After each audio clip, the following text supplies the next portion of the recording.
जैसे कि पूरे देश में चुनाव का माहौल चल रहा है, हमारे विपक्षी गठबंधन जिसको इंडी गठबंधन के नाम से कहा गया है, उसने ये देख लिया कि इस बार जिस तरह से देश में आदरणीय प्रधानमंत्री जी ने काम किए, 400 पार का नारा हुआ और उन्हीं के अध्यक्ष मल्लिकार्जुन कांग्रेस के अध्यक्ष ने भी ये नारा दे दिया कि 400 पार मोदी जी जा रहे हैं। तो इससे घबराकर अब उनके पास ना कोई टूल किट थी, ना कोई मुद्दा था, तो उन्होंने क्या किया, एक नैरेटिव चलाया कि जो 400 पार का नारा है इसका उद्देश्य है कि शायद अब ये चुनाव आखिरी चुनाव हो, लोगों को भटकाने के लिए ये चुनाव आखिरी चुनाव है, संविधान खतरे में है, हमारा लोकतंत्र खतरे में है।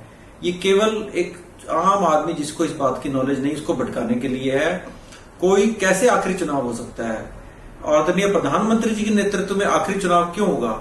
उन्होंने एक चुनाव एक देश का नारा दिया कि हमारे देश में बार बार चुनाव ना हो, साल में हर 4 महीने में कोई चुनाव होते हैं, तो देश एक ही बार चुनाव में जाए, खर्चा भी बचे, हमारे देश की जो डेवलपमेंट है, विकास है, जो तरक्की है वो रुके ना। इसके अलावा जो लोकतंत्र खतरे की बात करते हैं, लोकतंत्र तोड़ने का काम तो इस कांग्रेस पार्टी ने बहुत पहले शुरू कर दिया था। चाहे वो 1975 की बात करें, एक आम व्यक्तियों को, जो समाज सेवी लोग थे, देश के प्यार करने वाले लोग थे, उनको बिना किसी बात के अंदर रखा गया। उसको कहते हैं लोकतंत्र को तोड़ने की बात, लोकतंत्र का खतरा। संविधान की बात आ गई कि संविधान खतरे में है। संविधान ना खतरे में था, ना है और ना रहेगा।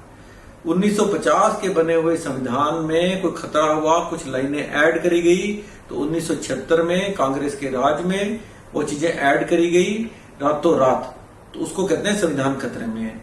तो ये सारे नैरेटिव विपक्षी लोगों के बनाए हुए हैं ताकि इनकी वजह से एक आम जनता बहकावे में आ जाए और शायद उनको वोट मिल जाए, लेकिन ये वोट किसी भी हालत में उनको मिलने वाली नहीं है। तीसरी बार प्रधानमंत्री मोदी जी मजबूती के साथ आएंगे और वो 2047 के विजन को लेकर चल रहे हैं। हमने कोई भी ऐसी गलती नहीं करनी, हमने वोट भी डालनी है, डलवानी भी है, और कोई वोट डालने वाले दिन किसी तरह से छुट्टी मनाने का सोच के या किसी तरह से लापरवाही करके वोट ना डालें। तो हम सब लोगों की वोट बहुत जरूरी है। एक एक वोट से ये पूरा समुद्र बनेगा, एक एक वोट से प्रधानमंत्री मोदी जी की जीत होगी। वो हमारे बच्चों का, हमारा भविष्य, हमारे भारत के भविष्य को सुरक्षित रखने के लिए, उसको आगे बढ़ाने के लिए काम कर रहे हैं, उसमें उनका सहयोग करें। बहुत धन्यवाद।